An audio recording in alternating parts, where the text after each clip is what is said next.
This is the San Francisco 49ers Report by Chat Sports. I'm Chase Sr., and today's show is presented by Manscaped. You can get 20% off and free shipping at manscaped.com/49ers. Join the 8 million men who have put their trust in Manscaped for the best men's grooming products. We'll put that link in the comments section and in the description of this video. On the show today, latest Trey Lance hype, latest Trey Lance news heading into training camp. So rookies actually report to Santa Clara, the SAP Performance Center today as we're bringing you this show on July 18th. Quarterbacks also reporting alongside those rookies as well. So in the lead up to camp, Lance is drawing a lot of rave reviews from his teammates as well as his private coach, who happens to be the private throwing coach for Patrick Mahomes. Stay tuned, a great conversation on that. Also some insight on Deebo Samuel as well. But first, a reminder, going live on the 49ers Report today, Tuesday, July 18th, 5 o'clock Eastern, 2 o'clock Pacific. There's so much to unpack and discuss with training camp right around the corner. Subscribe, turn on those notifications. Because let me ask you this question. Do you want to be informed on the San Francisco 49ers? Do you want to be a smarter 49ers fan? Well, this is your go-to spot because that's my job, and I hope I'm able to accomplish that for you. That's a big reason why we are north of 81,000 subscribers, approaching 82,000 subscribers. And do me a favor, when you do hit that sub button, turn on your notifications. Hit that bell icon. Therefore, anytime we go live, anytime we push out a video, you'll be notified and you'll be able to join us. So let's first start with this. Trey Lance's offseason so far. It's been a pivotal one going into a monster year 3. He has recovered fully from that ankle injury that he suffered in week 2 against the Seattle Seahawks. It was an ugly dislocation. It took a second procedure to get the screws taken out. He's fully 100%. Throughout this offseason, he has put in work alongside Patrick Mahomes, with Mahomes' private throwing coach in Jeff Christensen, who has worked with a bunch of top-tier college and professional quarterbacks in his own career. He's tweaked those mechanics with Christensen. A quote from Christensen coming up here later on during the show, because it was pretty telling, the overhaul that Lance had to undergo to improve his technique as a thrower. Deebo Samuel, in that interview with CBS Sports, in which he hung up on my former college radio partner, actually, Zach Gelb, said within that interview, and not a lot of people realize that they actually talk some football, that Lance has made significant improvement this offseason. And then Kyle Juszczyk on the Haberman and Middlekauff podcast, very good podcast covering the Niners, that the locker room absolutely adores Lance. They absolutely love him. As for Jeff Christensen and his remarks on Lance, we also have a different quote coming up later about the changes to his mechanics specifically. He said that Lance going into camp is going to be, quote, a different player. Now, The Athletic had outlined his work with Lance this offseason, and Patrick Mahomes being in the fold as well. Mahomes had some great things to say about Lance as well. And here's what The Athletic uncovered. In case you missed it, we talked about this on the show back a couple months ago, but it's pretty telling, right? The issues with Lance's throwing motion initially were substantial. Jeff Christensen said it usually takes him a day to diagnose what's wrong with the quarterback's delivery. With Lance, it took 4 days. But once he figured out the root cause behind the problems, there was steady progress. Lance's accuracy improved, the spin on the ball increased, and the delivery time became shorter. This is what I think Lance needs to do to be a successful quarterback, to earn playing time either with the Niners at some point, even though I think the job is going to go to Brock Purdy, or a different organization across the NFL. Number one, Trey Lance needs to stay healthy. So far in 2 years, he's had a finger injury, which has affected and impacted his delivery and his mechanics. He injured his knee, and then last year, he broke his ankle. So that's point number one. Number two, Trey Lance needs to clean up his motion. The sloppy mechanics and the sloppy delivery has led to inaccuracies with the football. And in this offense, you need to be able to complete throws consistently, accurately, get the ball out on time with timing and anticipation, because a lot of this offense is predicated on being accurate with the football, so that receivers can catch it in stride and pick up yards after the catch. Kyle Shanahan does a masterful job of scheming receivers and tight ends open. If they have to stop to catch the football, they're going to get tackled and they can't pick up those yards after the catch. Delivery. It has been slow and loopy for Trey Lance. Previously, you look at him in his first 2 years, long and loopy delivery. Now it looks a little bit more concise where it's shorter and more crisp in throwing the football. Furthermore, needs to improve his accuracy for the reasons that I talked about, because if you're not consistently accurate in this league, you're just not going to see the field. And then also, he can make the wow play, whether it's running or throwing, taking the top off of the defense and hitting that home run. Shoot, in the limited time that we've seen him play, he's made some quote-unquote wow plays. He's also missed guys in the flat, and he's missed simple out routes, balls down the seam, just big league, big-time throws that you need to complete in the NFL. And then lastly, Trey Lance needs to put it all together and display the potential that he possesses, because the full conversation about Lance up to this point is potential, potential, potential. At some point, you need to prove that you can play, because so far the numbers have been somewhat troubling, again, in a limited sample size. And I've said this before, I'm not sure anybody can say that Trey Lance is a bona fide bust. He's only started 4 games, really 3, because he got hurt so early in that game against the Seahawks. But the accuracy, an issue. Less than 55% on his completion percentage. He's thrown for 797 yards, 5 touchdowns, 3 picks, 235 rushing yards, 1 touchdown. But going back to the potential, this is what the 49ers saw in him coming out of North Dakota State. Didn't play a lot while at North Dakota State. 1 full season. That's also a part of the problem with him, is the lack of experience. But my goodness, when he was on the field, the numbers were unbelievable. At North Dakota State, 65% completion percentage. Almost 3,000 yards, a good decision maker with the football, 30 touchdowns, 1 interception, only 19 games though. But running the football, he's been a little bit underwhelming here in this category for the Niners up to this point. I'm not sure he's as fast and as explosive as a quarterback who can get around the edge. He seems to be more of a straight line runner. That's why Shanahan, I think, runs a lot of that power option.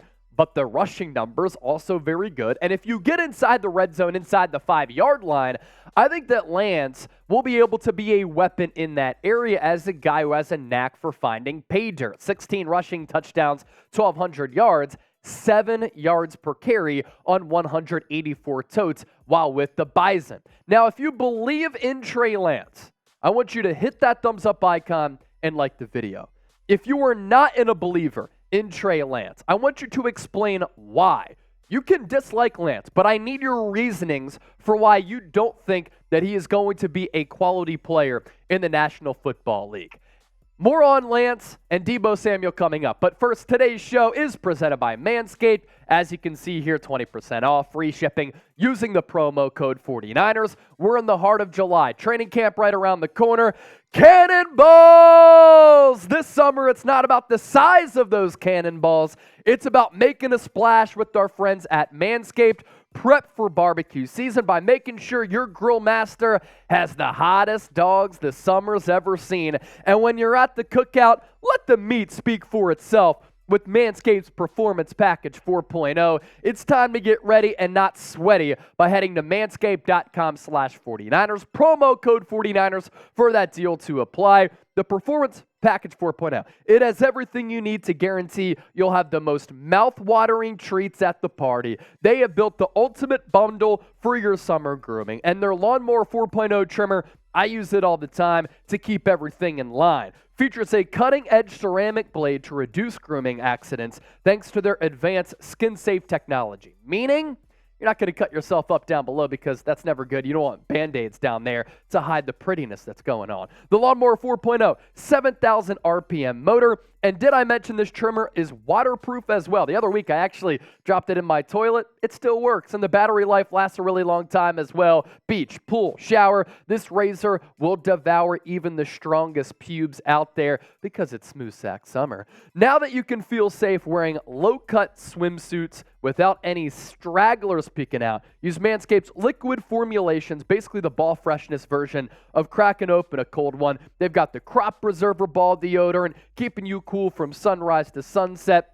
With the soothing aloe vera formula, it is the best in the business for below-the-waist freshness. We're going to put this link for the faithful in the comment section and in the description of this video. It is manscaped.com/49ers, promo code 49ers. That cannonball, I got a mean one in the pool.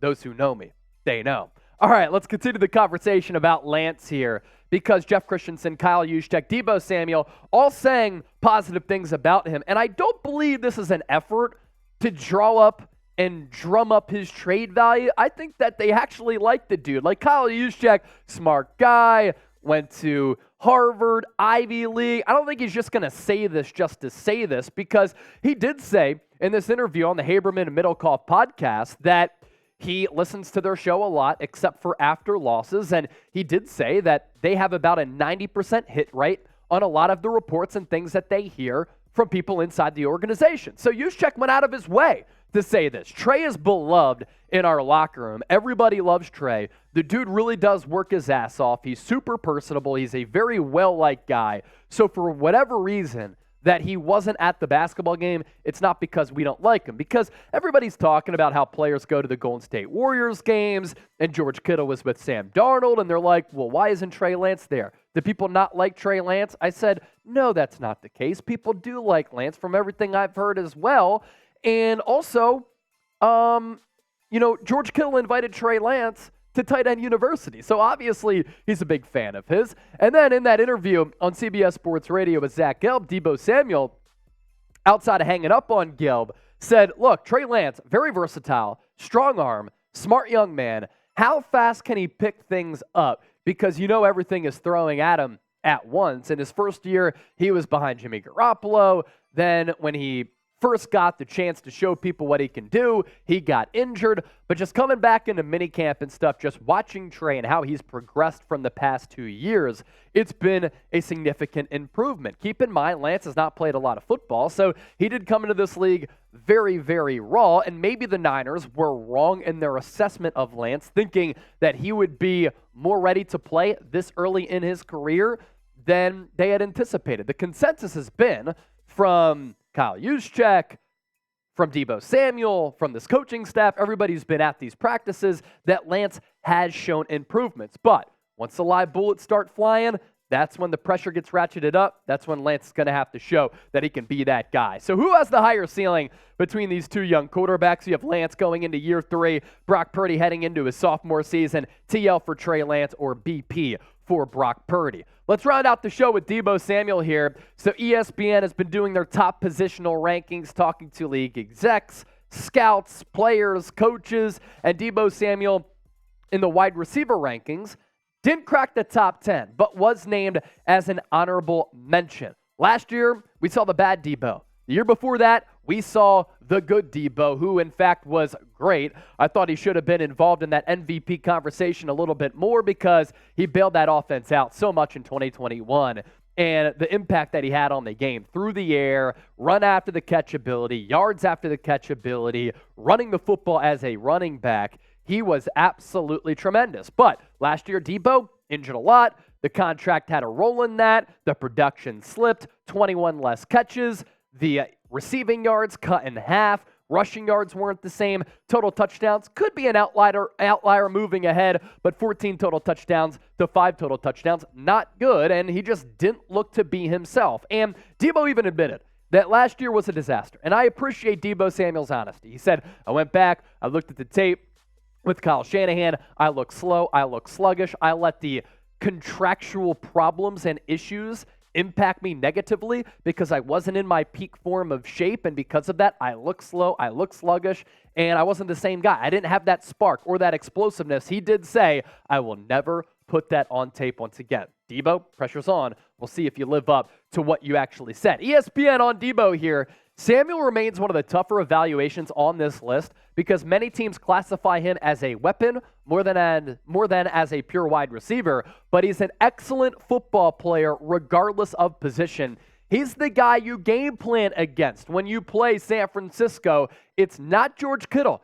It's Deebo. He can take over the game with his big play ability and his run after the catch and physicality. That coming from an AFC executive. And then how about this? Chat stats. Since True Media started tracing yards after the catch and yards after first contact per reception, Deebo ranks first among all qualified wide receivers, and he has 6 career games with 50 receiving yards and a rushing touchdown, twice as many as any other wide receiver during that span. Tyreek Hill is second with 3, who did crack that top 10 list of the top wide receivers in the NFL.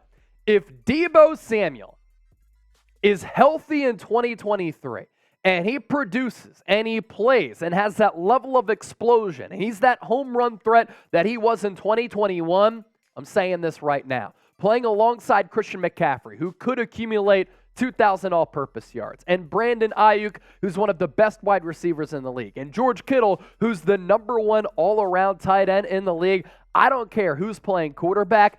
This San Francisco 49ers offense could be the best in franchise history. Keep your eyes peeled because this team is absolutely loaded and one of the best offensive loads of talent that we've seen this organization ever have, and that's really saying something considering how many talented players have played for this franchise. Will we see 2021 Deebo this year? Y for yes and for no. Let us know. Don't forget to subscribe. We want to hear from you down in the comment section as always, and come hang out for our live show, 5 o'clock Eastern, 2 o'clock Pacific, right here on Tuesday.